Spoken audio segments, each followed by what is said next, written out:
ከኻሜኒ ቀብር በኋላ ተተኪያቸው ይታወቃል። እስራኤልም አዲሱ መሪን ኢላማ እንደምታደርግ ዝታለች። የኢራኑ የውጭ ጉዳይ ሚኒስትር ትራምፕ ድርድሩን እንደ ሪል ስቴት ንግድ ነበር የያዙት አሉ።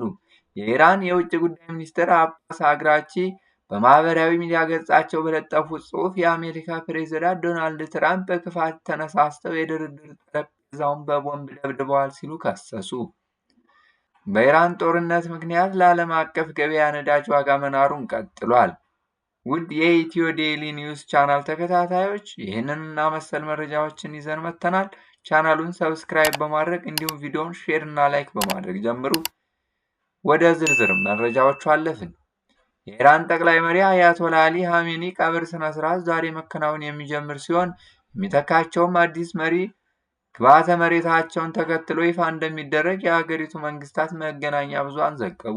ምርጫውን የሚያከናውነው ምክር ቤት ጽሕፈት ቤቶቹ ጥቃት እንደተፈጸመባቸው ሲዘገብ፣ እስራኤልም ለደህንነቷ ስጋት ሆኖ የሚቀጥል መሪ ከተመረጠ እርምጃ እንደምትወስድም አስታውቃለች። የጠቅላይ መሪው የቀብር ስነ ስርዓት 3 ቀናትን እንደሚወስድና ከቀብሩ በኋላ የእስላማዊ ሪፐብሊኩ መሪ የሚሰይሙት መንፈሳዊና ፖለቲካዊ ስልጣን ያላቸው መሪዎች በአካል ተሰብስበው ምርጫውን እንደሚያከናውኑ ፋርስ የተባለው የዜና ወኪል ምንጮቹን ጠቅሶ ዘግቧል።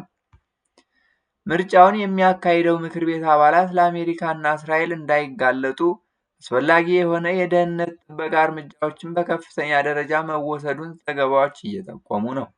ነገር ግን ቆም በምትባለው ከተማ የሚገኘው የከፍተኛ ባለስልጣናቱ ጉባኤ አባላት ጽሕፈት ቤት ማክሰኞ እንዲሁም ቴህራን ውስጥ ስብሰባ የሚያደርጉበት ቦታ ዛሬ በእስራኤልና በአሜሪካ ጥቃት እንደተፈጸመበት ቢቢሲ ፐርሺያ ዘግቧል። የአያቶላ ኻሜኒ ቀብር በትክክል የት እንደሚካሄድ እስካሁን ያልተገለጸ ሲሆን የኢራን መገናኛ ብዙሃን ግን ማሻድ በምትባለው ከተማ ውስጥ በሚገኘው 8ኛው የሻህ ኢማም የእምነት ስፍራ ሊሆን እንደሚችልም እየዘገቡ ነው። የኢራን እስላማዊ ሪፐብሊክ 3ኛው ጠቅላይ መሪ ማን እንደሚሆን እየተጠበቀ ባለበት በአሁኑ ወቅት ኒውዮርክ ታይምስ የኢራን ባለስልጣናትን ጠቅሶ የሟቹ መሪ ልጅ ሙጅታባ ኻሜኒ አዲሱ መሪ እንዲሆን ከስምምነት ላይ መድረሱንና ይፋ እንደሚያደርግ ዘግቧል።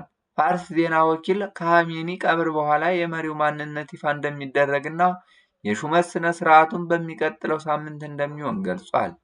ይህ በእንዲህ እንዳለ የእስራኤል የመከላከያ ሚኒስቴር ኢስራኤል ካትዝ ለሀገራቸው ጠላት የሆነ የትኛውም ተተኪ ቢመጣ ኢላማቸው እንደሚሆን ተናግረዋል።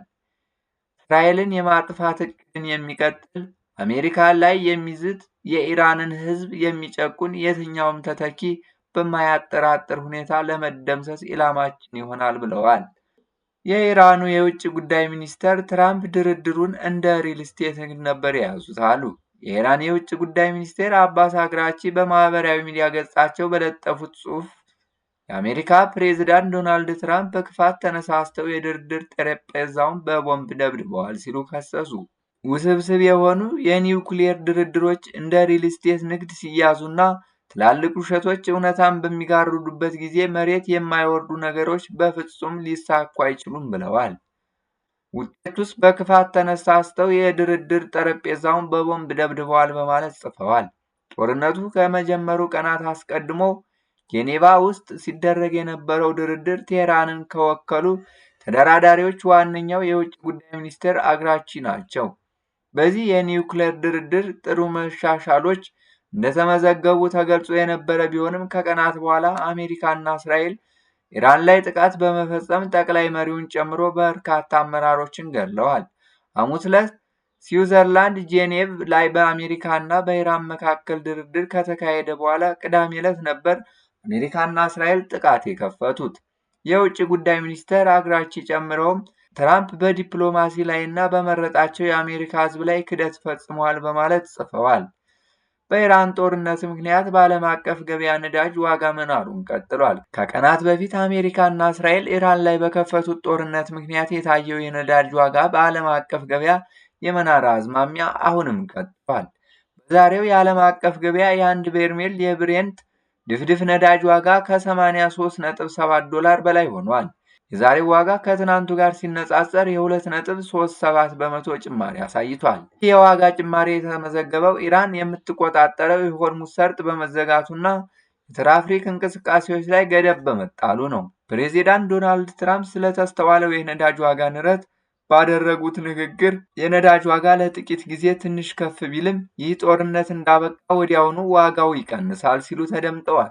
በተጨማሪም አስፈላጊ ከሆነ አሜሪካ በመካከለኛው ምስራቅ የሚያልፉ መርከቦችን እንደምታጅብ ጠቁመዋል። ከዓለም አቀፉ የፔትሮሊየም ላኪ አገራት ድርጅት አባሎች መካከል በርካታ ድፍድፍ ነዳጅ በማምረት ሁለተኛዋ የሆነች ኢራቅ በቀን ውስጥ የምታመርተውን መጠን በ1.5 ሚሊዮን በርሜል ገደማ መቀነሷን የዜና ወኪል ሮይተርስ ዘግቧል። የአገሪቱ የነዳጅ ምርት በግማሽ ገደማ የቀነሰው በነዳጅ ማከማቻ እንዲሁም በኤክስፖርት መስመሮች ላይ በተጣለው ገደብ ምክንያት እንደሆነ ባለስልጣናቱ ተናግረዋል ተብሏል። ኤክስፖርት በድጋሚ የማይጀምር ከሆነ አገሪቱ በየቀኑ የምታመርተውን የ3 ሚሊዮን በርሜል ድፍድፍ ነዳጅ ልታቆም እንደምትችልም ተገልጿል። በተጨማሪም ኢራን ከዓለም ነዳጅ 1/5ኛው በሚተላለፍበት የሆርሙዝ ሰርጥ ላይ የሚጓዙ የነዳጅ ታንከሮችን የጥቃት ኢላማ አድርጋለች። በሰርጡ በኩል የሚደረግ የመርከብ ጉዞም እንደተዘጋ ነው። በሳውዲ ግዙፍ የነዳጅ ማጣሪያ ላይ ሌላ የድሮን ጥቃት ሙከራ ተደረገ። ሰኞ ዕለት ኢራን ጥቃት ኢላማ የነበረው ዋነኛው የሳውዲ አረቢያ የነዳጅ ማጣሪያ ላይ የድሮን ጥቃት ሙከራ መደረጉን የሀገሪቱ መከላከያ ሚኒስቴር ገለጸ። የጥቃቱ ሙከራ ተደርጎበታል የተባለ ራስ ታኑር የነዳጅ ማጣሪያ በሳውዲ አረቢያ ትልቁ የነዳጅ ምርት ተቋም እንደሆነ ይታመናል። የሳውዲ መከላከያ ሚኒስቴር ጥቃቱ በድሮን እንደተፈጸመና ምንም አይነት ጉዳት እንዳላደረሰ የመጀመሪያ ደረጃ ግምቶች አመላክተዋል ብሏል። የነዳጅ ማጣሪያው ከዚህ አስቀድሞም በኢራን ጥቃት ተፈጽሞበታል። ሰኞ ዕለት የተነሳ የሳተላይት ምስል በማጣሪያው ላይ የደረሰውን ጉዳት መጠን አሳይቷል። ከጥቃቱ በኋላ ማጣሪያው ተቋሙ ሕንፃ በእሳት ተያይዞም ታይቷል። ሰኞ ዕለት የደረሰው የድሮን ጥቃት ተከትሎ ለጥንቃቄ እርምጃ ሲባል የተወሰነው የነዳጅ ማጣሪያው ክፍል እንዲዘጋ መደረጉን የሳውዲ መንግስት አስታውቆ ነበር። ራስ ታኑራ የነዳጅ ማጣሪያ በሳውዲ ብቻ ሳይሆን በዓለም ዙሪያ ካሉ ግዙፍ የነዳጅ ማጣሪያ ማዕከላት አንዱ ነው። ውድ ተመልካቾቻችን ለሰዓቱ የነበሩ መረጃዎች እነዚህ ነበሩ። በቀጣይ በሌላ ዜና እስከምንገናኝ መልካም ቆይታ ተመኘን።